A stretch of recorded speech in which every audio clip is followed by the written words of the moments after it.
What is going on, Ada Nation? Welcome to Dapp Central. My name is Fareed, and today, as always, we're breaking down all of the latest news and updates going on in the Cardano ecosystem. The first topic I want to jump into as a part of today's video is going to be surrounding Project Catalyst, and I want to give you guys a brief update as to the stage that we're currently in, and then what we can expect over the course of the next month to 2 months. After that, I want to jump into a brief update surrounding the Multichain bridge and some unfortunate news for this bridging provider, which was one of the biggest bridges within the crypto and blockchain space. Third, we got an update surrounding Maestro and an upcoming interview on this particular channel, which you're not going to want to miss. After that, I've got a brief update for you guys surrounding WingRiders and their token verification proposal being launched as a part of funding round number 10 for the Project Catalyst. Last but not least, I've got some exciting news and one of a first of its kind features being done as a part of the Cardano Summit, including or in collaboration, I should say, with the NMKR project. That said, if it's your first time stopping by the channel, my goal is to provide you guys in the community with the latest news, tutorials, and reviews for the top builders in the Cardano ecosystem. I'm also a single stake pool operator operating the official Dapp Central stake pool. If you'd like to support me on my mission to educate the broader Cardano community, then consider delegating with the pool. As always, I thank you all very, very much in advance. Jumping into the very first topic here for today's video, I want to briefly touch on Project Catalyst funding round number 10, in which we're seeing a giveaway of more than 50 million ADA. So right now, what we just had actually earlier today was the completion of the finalization of proposals. So that kicked off on July 13th, and it just wrapped up earlier this morning on July 17th. What this basically means is that all of the proposers are now hands or pens down, and they can no longer edit their proposals. Now, what we can expect over the course of the next few days is the beginning of the community review process, followed by the voting period, the voting results, and then the actual onboarding of projects that have been chosen by the community to be funded. And so in anticipation of this, I really want to just kind of highlight a website that I have found to be extremely useful here, given the fact that everybody's trying to read up and become more knowledgeable surrounding which projects in Catalyst they actually want to go ahead and support. So this is going to be the official Lido Nation website, which is available at lidonation.com. And this is going to be a website that basically has all of the same exact information, which is available on Idea Scale. However, I find this particular platform to be a little bit more user-friendly than Idea Scale itself. So from here, we're looking at funding round number 10 and all the available challenges, which there's just so many of them to go ahead and look through. Some of the biggest categories include products and integrations, as well as the development and infrastructure, with more than, I think, a combined 600 or so proposals just between those two categories alone. For example, if I jump into the product and integrations challenge category here, we're going to get a nice summarization or a nice summary of all of the proposals included in this particular category. So you can see that we have 485 total proposals. 0 of them have been funded, given the fact that we are not at the funding process yet. And there's more than 9.1 million ADA up for grabs. However, there's more than 142 million ADA being requested by all the different projects that we see listed below. So as you can imagine, there will be a lot of these different projects that we see here that will not get the funding that they're asking for, but it is a really good way to get a better idea of what is available. And again, it's very, very simple to go ahead and just kind of browse through this website. So I'll leave the link to Lido Nation down in the description below. And one other thing I wanted to show here is going to be this proposal view. So what we were looking at there was a classification by the fund category or the challenge. However, if you want to just browse through the actual proposals themselves, they've got a pretty easy tool, again, allowing you to do that. So what we're now doing is browsing through the funding round 10 challenges. And if I actually go ahead and limit this to a particular challenge, For example, like let's say here, DAOs on Cardano, we can apply that filter and we can see all of the funding round number 10 proposals related to DAOs. But one thing that I have found to be very helpful here, again, which is not available in IdeaScale, is this bar here, which basically shows you how much of the budget each one of these projects or each one of these proposals is requesting. So again, really, really cool platform here. Shout out to the Lido Nation team for building this. It's definitely helped me along the way. And I figured I'd just go ahead and share it with you guys here in the community if you guys are keeping up with Project Catalyst, or if you're just looking to get a better idea of what projects or what proposals are out there for the general community to begin voting on over the course of the next month or so. The very last thing here that I wanted to share is going to be a proposal to basically update what we have with IdeaScale. And so this is a GIF playing in the background there, but it's basically showing a revamped Project Catalyst website, which it's funny, right? Because they're using Catalyst to propose a better platform to host future Catalyst events. So again, this is really what this is all about, using the Cardano treasury to push the entire space forward. And I do have to agree that while IdeaScale was nice, it definitely felt a little bit older. It didn't really feel like a new and improved platform that was relatively easy to handle. And the fact that we already have a platform like Lido Nation, which for me personally made it a much more user-friendly experience, I really think that additional proposals to simplify or to better enhance the user interface for Project Catalyst could be very, very useful. So I just thought I'd share that here with you guys. And I think that will take us to the first update here for today's Cardano Scoop. The next update that I have is going to be surrounding a bridging provider, which was relatively large, which has had a downturn over the course of the last few months. Now, as you guys can see right there, there is a huge story, which I'm not going to be able to break down here for you guys, but I will give you guys the TLDR breaking down the highlights of this. So Multichain, which was previously known as AnySwap, was a bridge, again, not only for Cardano, but for multiple blockchains. And if I actually jump over to their website, I can just quickly show you guys exactly how many chains were previously hosted here. Now, the short and skinny is that this is no longer going to be a functioning bridge. So if you guys are planning to use Multichain, I recommend that you do not, because you will not be able to regain your assets. So scrolling down, we've got Ethereum, Avalanche, Arbitrum, BNB, Phantom, Polygon, Moonbeam, and these are just some of the bigger names. But if I scroll down, it just feels like this list never ends. So a really big bridge, right, which has had a downturn. And if I scroll down, that is going to bring us here at the very bottom where we have support for Cardano, Solana, Aptos, and I believe I even saw Meld right here, right? So a lot of reputable names that we see within Cardano. However, the CEO, whose name is Zhao Jun, was taken away by Chinese police on May 21st. Now, I'm not sure exactly why, but it has been confirmed that he has not had any contact with his team since then. And so you could imagine that this caused a lot of panic and a lot of FUD, especially when he was initially arrested. And what we saw was a lot of members pulling out all of the liquidity from the actual bridge. So a lot of the Cardano supported projects were lucky enough to pull out their liquidity early in advance.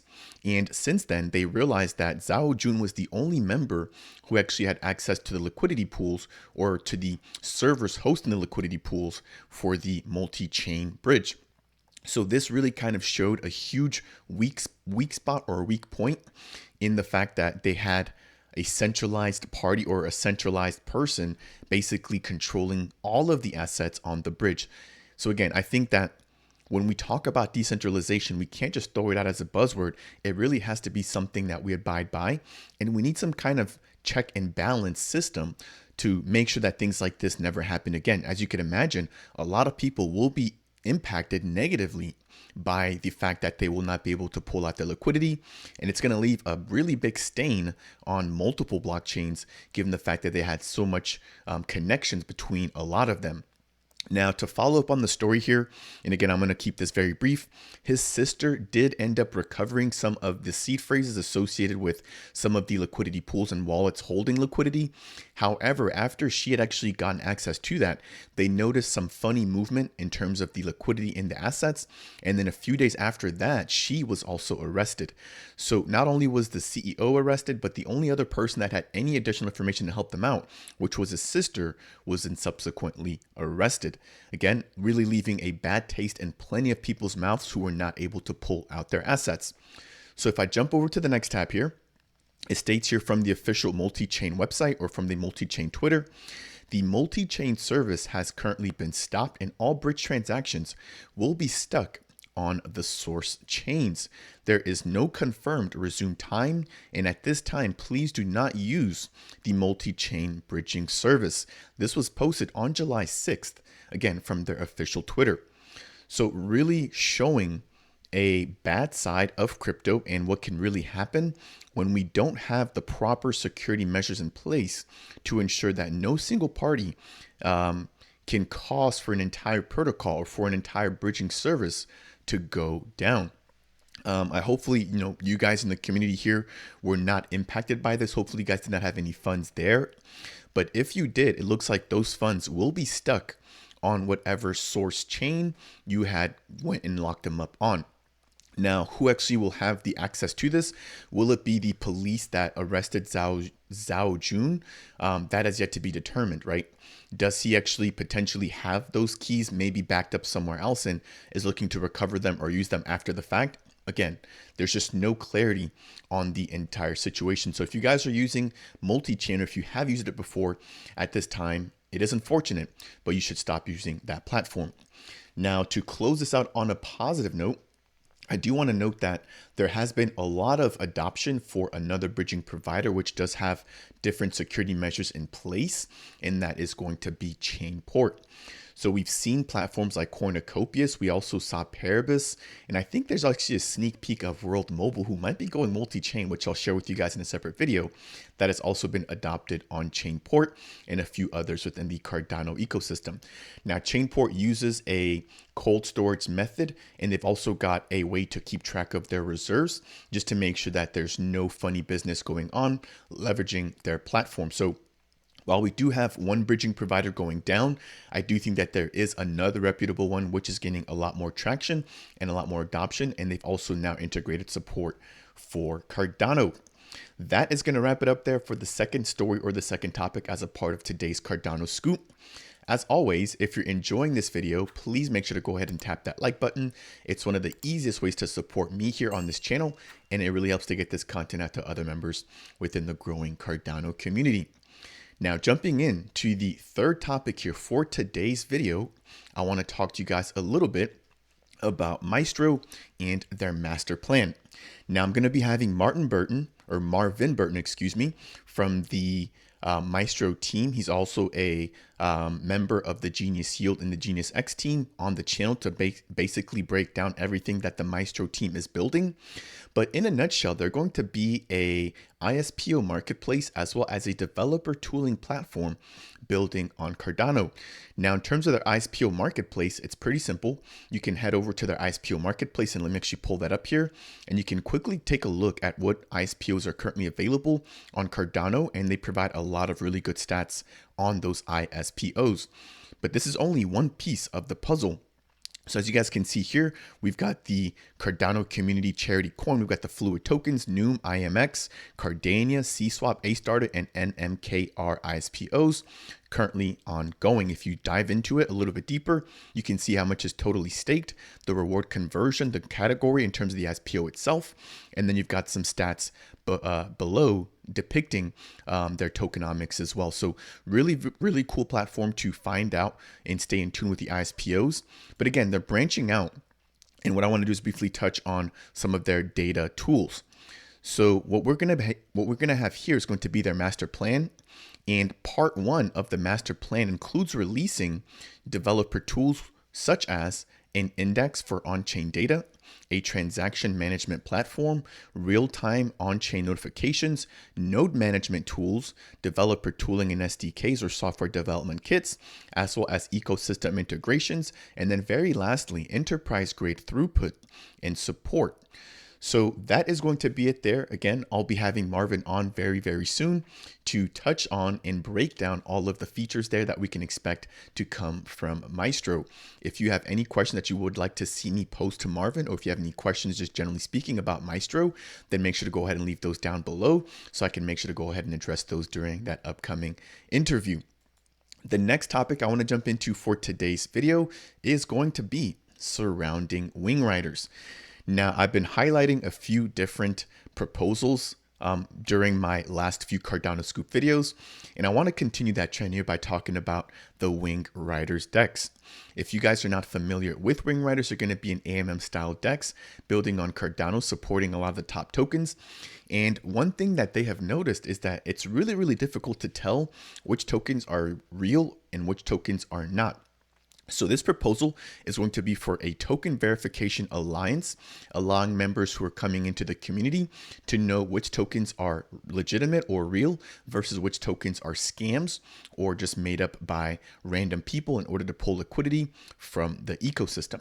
So I'm really backing this particular proposal.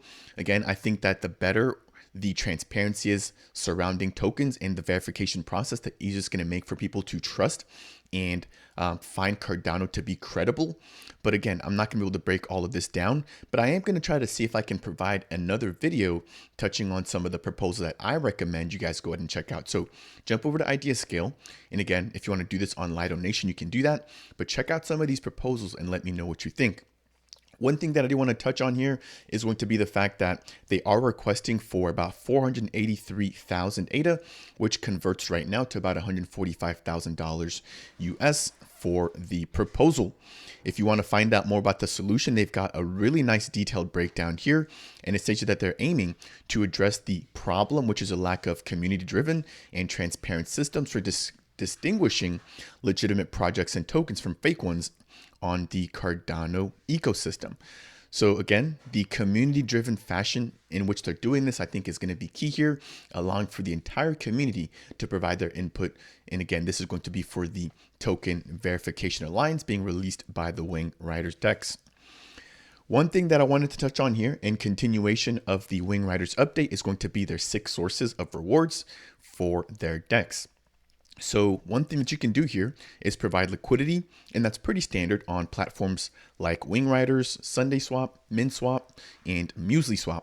Now, once you do that, you'll be earning the transaction fees as well as ADA staking rewards by providing that liquidity into the liquidity pool, ensuring that your ADA is consistently working for you, even if it's not within your wallet. And the cool thing about this is too, that you can go ahead and actually vote for which stake pools your ADA is delegated to. So make sure to go ahead and delegate and support SPOs that you want your ADA to be given over to. Now, once you provide liquidity, you can actually double farm. So you can take those LP tokens and actually put that in a double farm, and you're able to then earn the WRT token or the WingRiders token, as well as a secondary token, depending on which farm you're going ahead and providing your yield to, or your liquidity providing, or your LP tokens to, excuse me. Now you can also enhance your rewards by boosting, and that's by applying, I believe, WRT to your boosting vaults. And then if you also hold their first rider FT fungible token, you can actually go ahead and earn additional boosted rewards. I wanted to call it an NFT there, but it's not an NFT. It's just a traditional fungible token. So again, really touching on some of the ways that you can earn by leveraging WingRiders. One thing that I would like to familiarize myself a little bit more with will be options number 5 and number 6 here, given the fact that I have not actually taken advantage of those features just yet.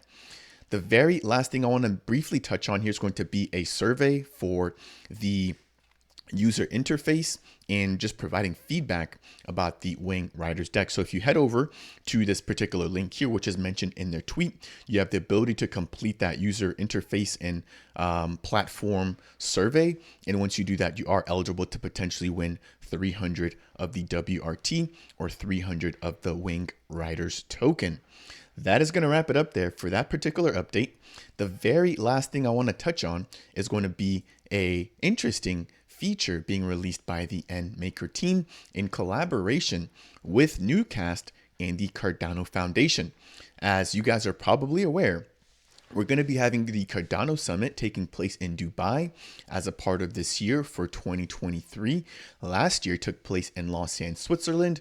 And as a part of the release for this year, the NMKR team in collaboration with the Cardano Foundation and Newcast is aiming to actually digitize and store the tickets sold for the Cardano Summit as an NFT.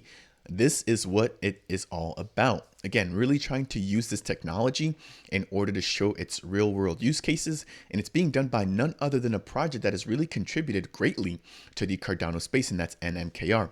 That said, NMKR has also had their own challenge category given over to them with, I think, 400,000 ADA as a part of funding round number 10. So they're really trying to adopt the NMKR platform. And I believe that they have a partnership with, I think, the Cardano Foundation. I'll have to go back and double check. So a lot of really big initiatives and a lot of really good updates here coming out from NMKR. But it states here from the official tweet, we're proud to announce that we'll be helping to create the NFT-based ticketing solution for the Cardano Summit 2023 community-led events. Yes, you read that right. The tickets for the Cardano Summit 2023 Cardano event will be NFT-based.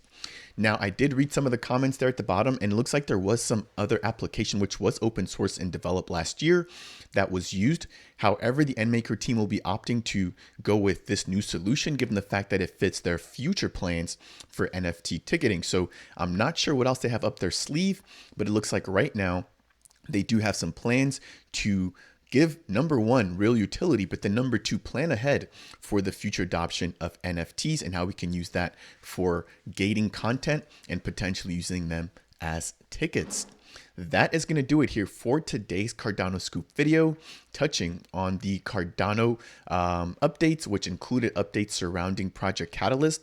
And we also talked about Lido Nation, as well as the multi-chain bridge and that unfortunate news. And then we jumped into some updates surrounding Maestro, WingRiders, and NMKR. Again, if you guys found today's video to be helpful or insightful in any way, shape, or form, I would really appreciate it if you guys could tap that like button. If it's your first time stopping by the channel and you want more content like this, consider subscribing. And if you have any questions for me surrounding anything that we touched on as a part of today's video, then please go ahead and make sure to leave a comment down below. That said, and as always, I will see you guys in the next video.